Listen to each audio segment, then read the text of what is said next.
The Hyundai Kona got some pretty big changes for the 2024 model.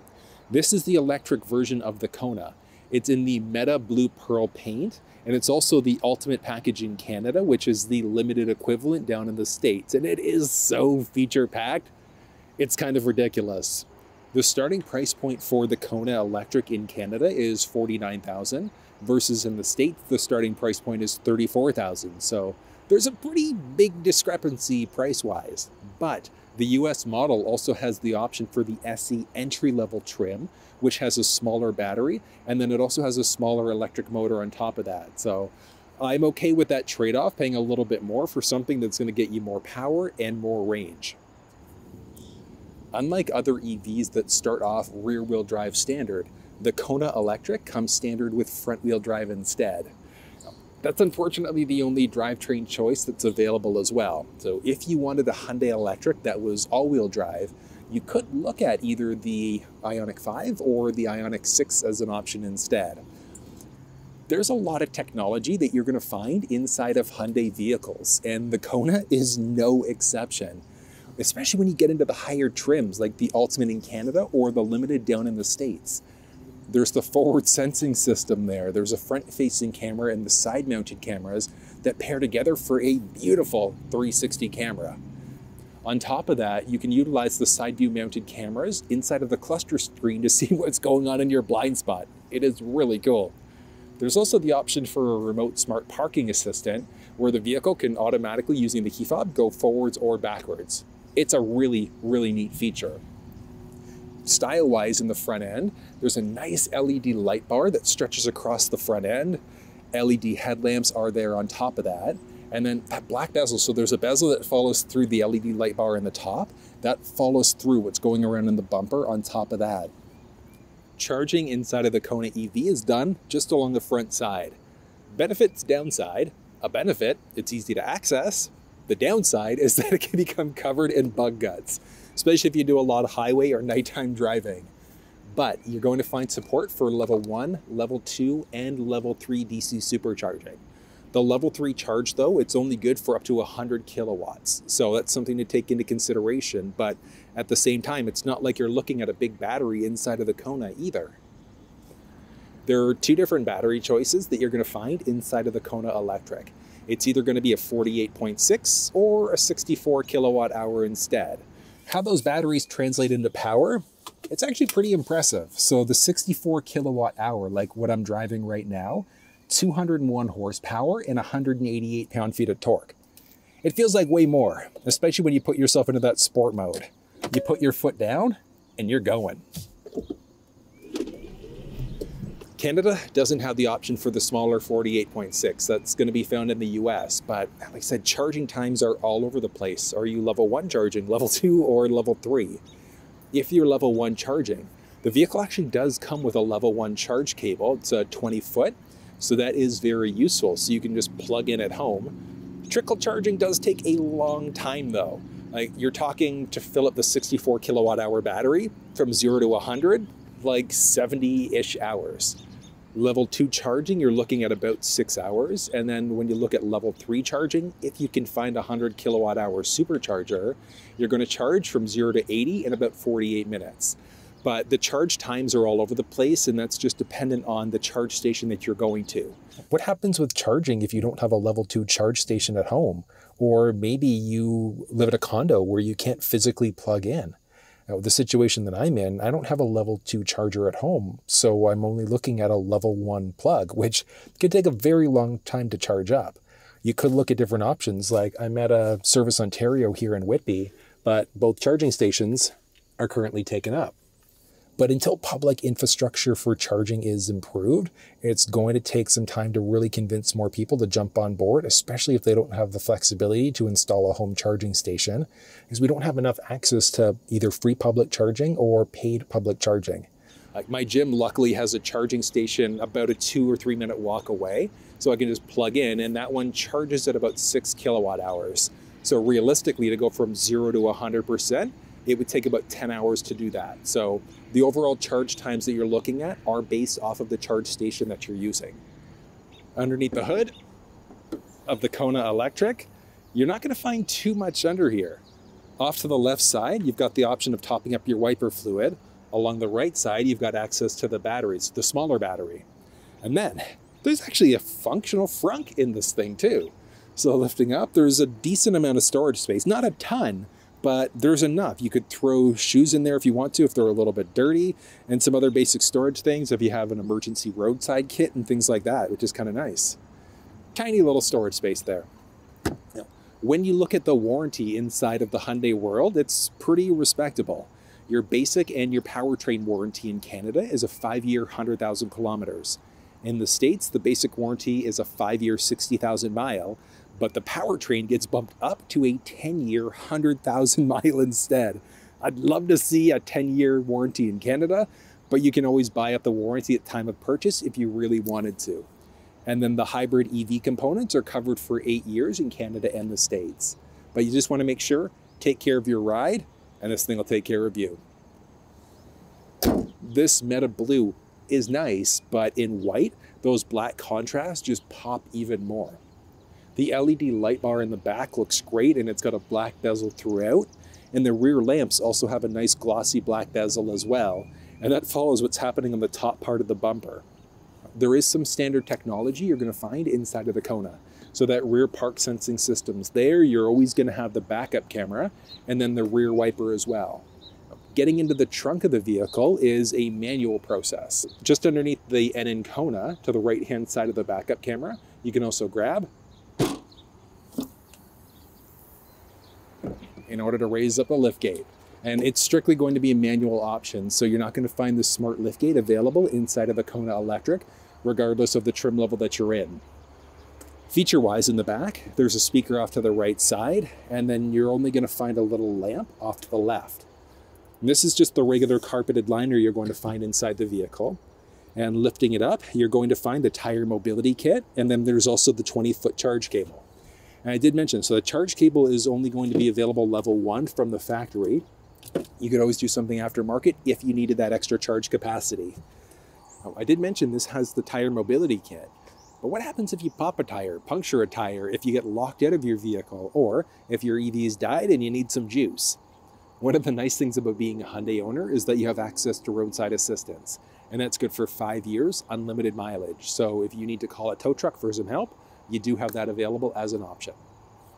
Folding down the second row seats can be done either from the cargo area or from the second row. So from the cargo area, there is a tab on the top of the seats, driver passenger side, you can pull in order to drop down. And it's a 60-40 bench, so 60 on the driver, 40 on the passenger. But I mentioned you've also got the flexibility of just folding it down from the second row instead. So along the door, on the top, you're just going to pull that same tab instead in order to fold the seat down. And when you fold it down, there is so much space inside the back end here. And the measurements that you're looking at, they're going from right where the liftgate would close to just in behind the armrest between the first row seats. So if that driver passenger seat were backwards, forwards a little bit, you'd gain or lose a little bit of extra space, but still, that's pretty solid at the same time. Now there's one thing, I took this out, little cargo shade. So you will find that installed in the back here. Useful because it's going to block off any sort of cargo that you might have underneath. So whether or not you use it is going to be your choice. It's easy enough to take it off and then reinstall it. The Hyundai Kona is a pretty small ride. Like, I'm 6 feet tall and I am towering over this car. But just because it's a small ride doesn't mean it's difficult to get inside of the first row or the second.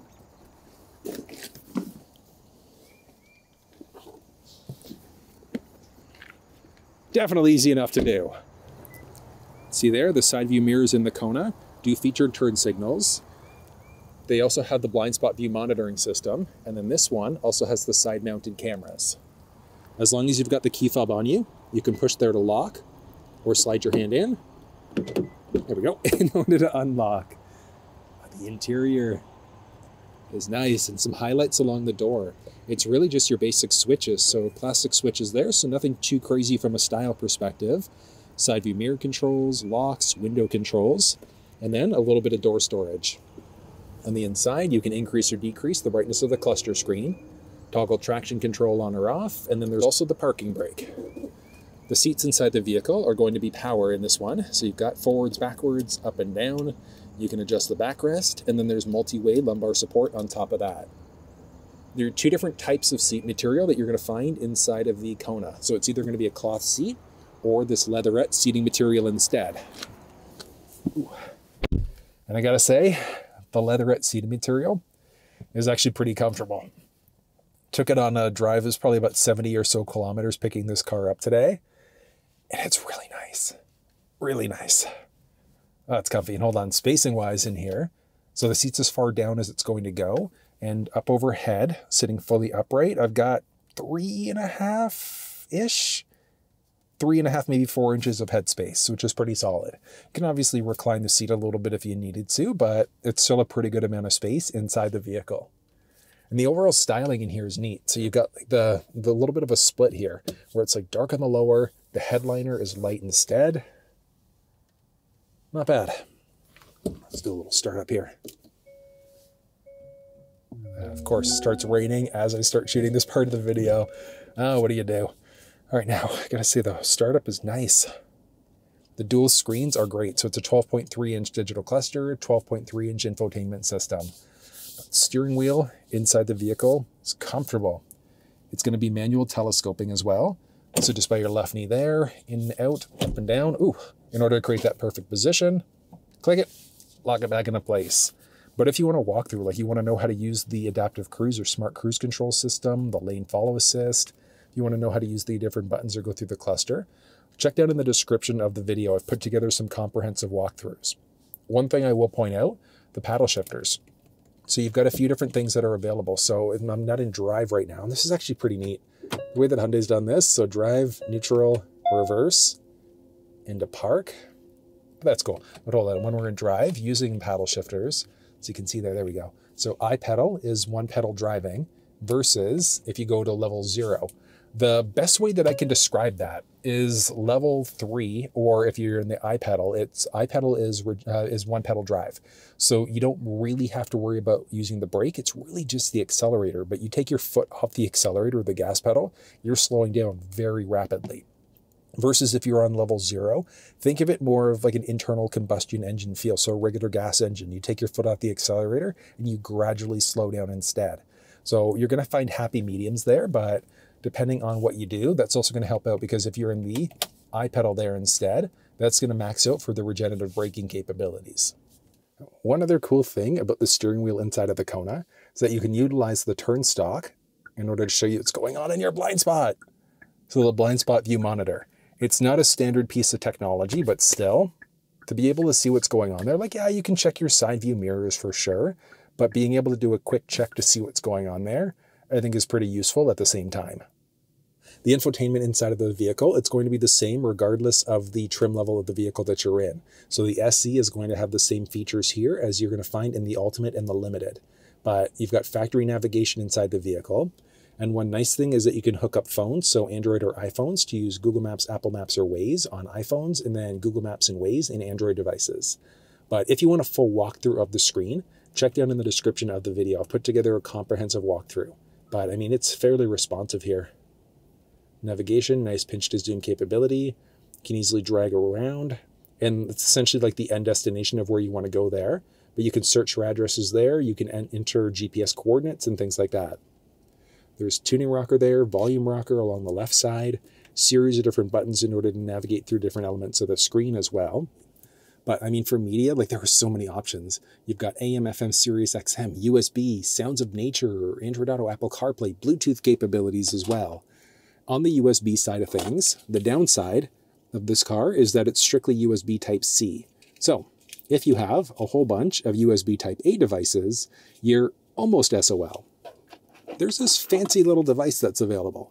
And what that does is that goes from USB Type-A into a USB Type-C instead. And all you have to do is plug it in. So just going male to female, one way or the other, there we go. And then you're just going to plug in. And you need to make sure you're on the data transfer there, because you can hop between strictly charging or data transfer and charge. So just make sure that you're on this option there. You can see it's reading and USB music, reading, Perfect. Let's hop inside. And you've got all of your available options there. Now, one thing to point out is that inside of the vehicle, even USB, so you can have video files on there. There are video files on that device, but you can't play them back through the screen. So it's strictly going to be audio. But inside of the Kona EV, and the regular Kona lineup as well, you've got 2 different speaker choices. So it's either going to be a 6-speaker or an 8-speaker Bose system. This one is the 8-speaker Bose. So you've got your speakers all over the place inside the vehicle. And I'm going to do a little audio test, 2 different tests. So first one's going to be some nice relaxing music. And this is coming just out of the microphone here. So there's no post-processing done whatsoever.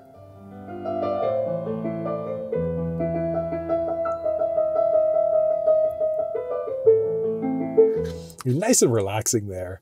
And then I'm going to do like a little bit more of like a rock song instead. And let's see here. Yeah. So same thing. So just coming out of the microphone here, no post-processing done whatsoever. I'll let my time into that and proceed. I need whatever the hell could make me happy, and I don't think you have a clue what could that be. They tell me that I'm never gonna make it. They want me to do something that can make sense. The audio inside this car is ridiculous, and that's because of the Bose sound system that you're going to find inside the vehicle. Then you've got a series of different buttons along the bottom there for your climate control. Nothing too crazy or exciting. Easily adjust, Frankenstein combination for windshield, face, feet, all that fun stuff. Down there I mentioned all those power points. There's a wireless charge pad. The option for both heated and ventilated first row seats. Love that. And then it's heated driver and passenger seat, which is amazing. There's the option for a heated steering wheel. And the heated steering wheel is heated all the way around as well.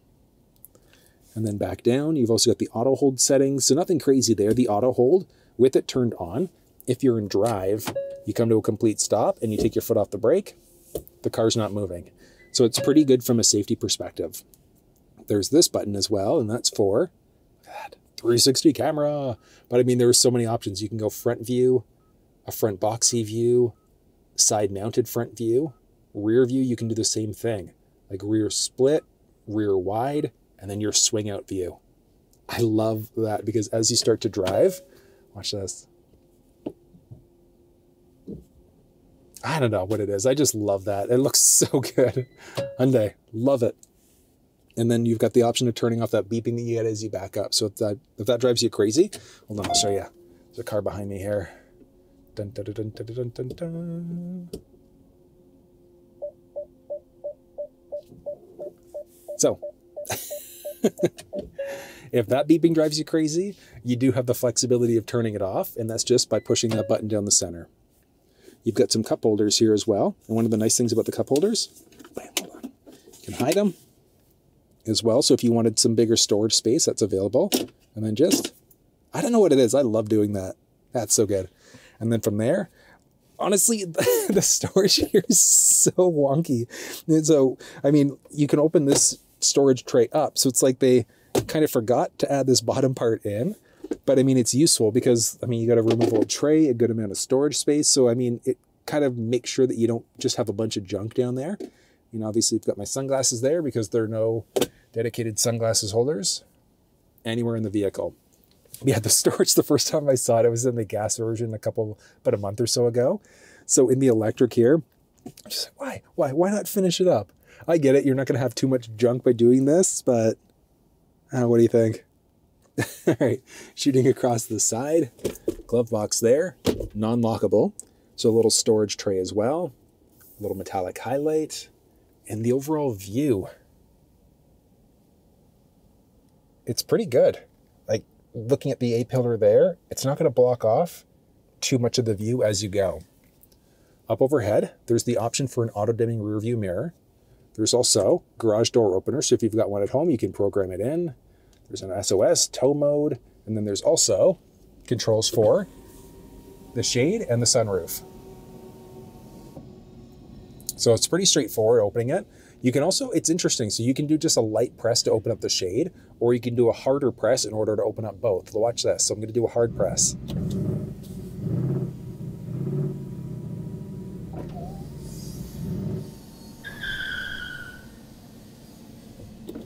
close it, same idea, hard press there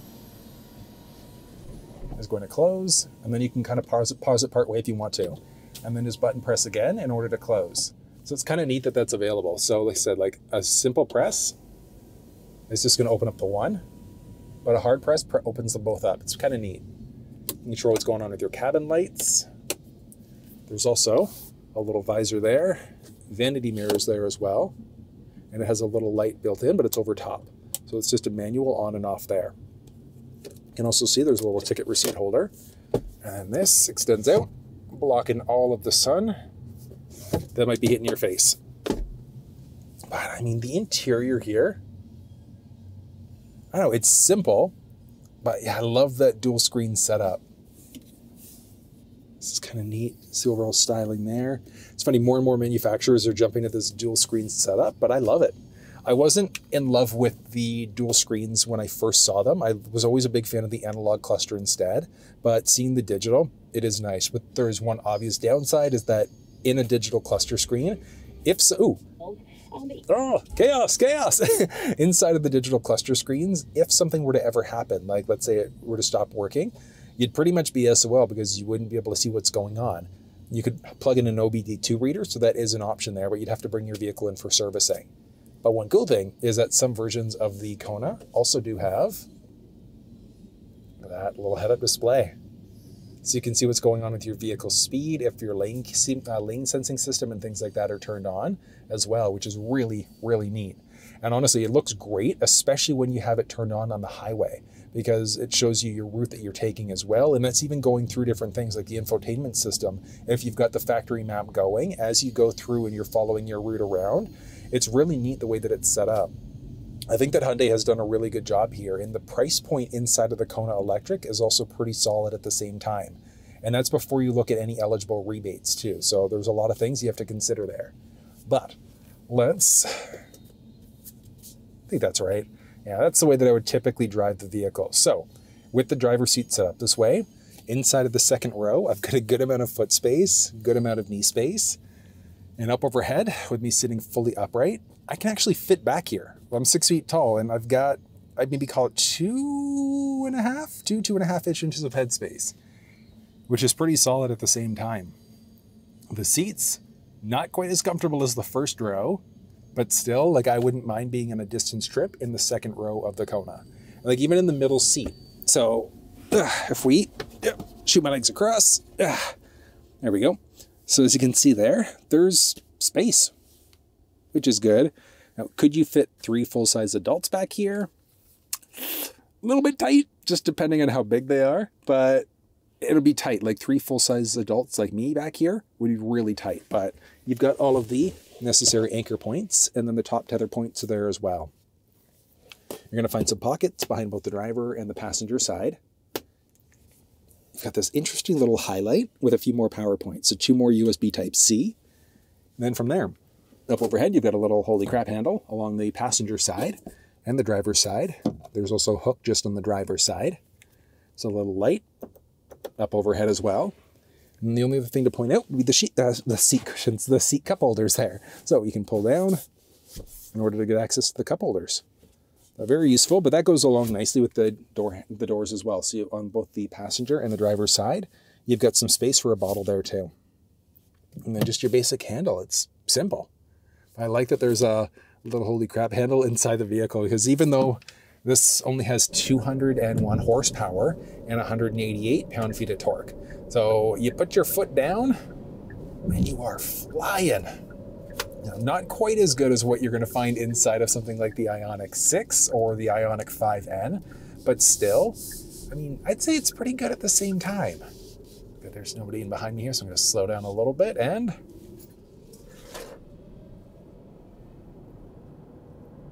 that's fun.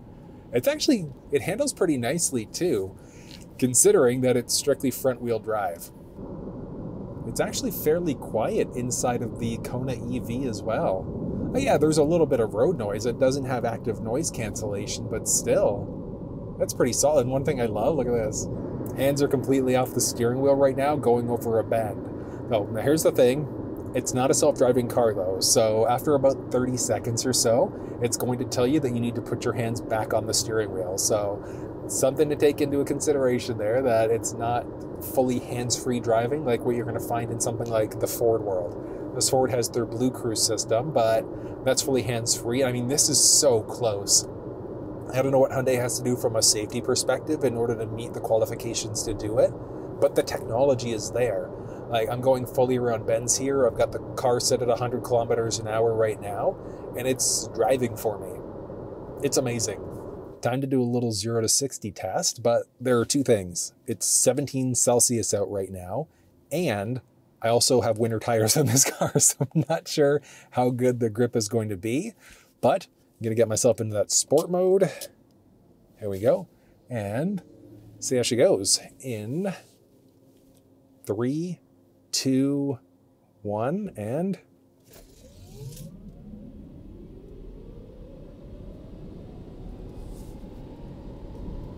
boom, 100. Okay. I mean, it's not bad by any stretch. I said 100 kilometers an hour, 60 miles an hour. But I'd say that that's pretty respectable. All things considering, like 201 horsepower, 188 pound-feet of torque. But here's the thing. When you constantly gun it like that, you're going to use more juice. So it's fun to do every now and again, but at the same time, the Kona EV is not the most powerful vehicle by any stretch, not compared to something like the Ioniq 5N or the Ioniq 6. So if you want more power out of a ride, you want to go for one of those for sure. But if you're a big fan of being in an electric and getting pretty good economy at the same time, this could be a good option for you. Let's do a little handling test just to see.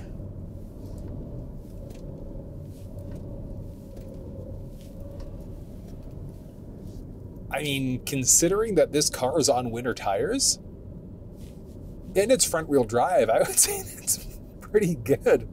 Handling is pretty solid inside of this car. Nice job, Hyundai. Nicely done. So I've been driving the Kona EV for about a week now, and here's the thing. I wasn't crazy about electrics when I first started driving them, but since I've had more and more time inside of electric cars, I'm actually really starting to like them more and more, like the more time I end up spending inside of them. This is actually a fun ride. Now, here's the thing. If I was looking at a Hyundai EV, the Kona would not be my first choice. My first choice would definitely go to the Ioniq 6. I just like the style of the Ioniq 6 better in comparison. On top of that, you're going to get more power. It's available all-wheel drive as well. So whether you go for the Kona EV, the Ioniq 5, the Ioniq 6, whatever the case may be, it's going to depend on what you're doing inside your ride and what you care about. Like, are you the type of person where you like things a little bit more stylish? In my opinion, the Ioniq 6 is the way to go. But that one's going to be a matter of preference. But that was a look at the 2024 Kona EV. You can find all of the build details for this ride down in the description of the video. But if you found this video useful, give it a thumbs up, subscribe if you haven't already, and until I see you next time, take care.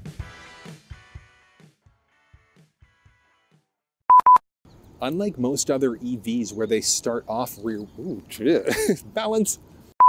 And that's the only drivetrain choice that you're going to find inside the vehicle. So no Canada doesn't have that smaller battery option. So you're looking at the US.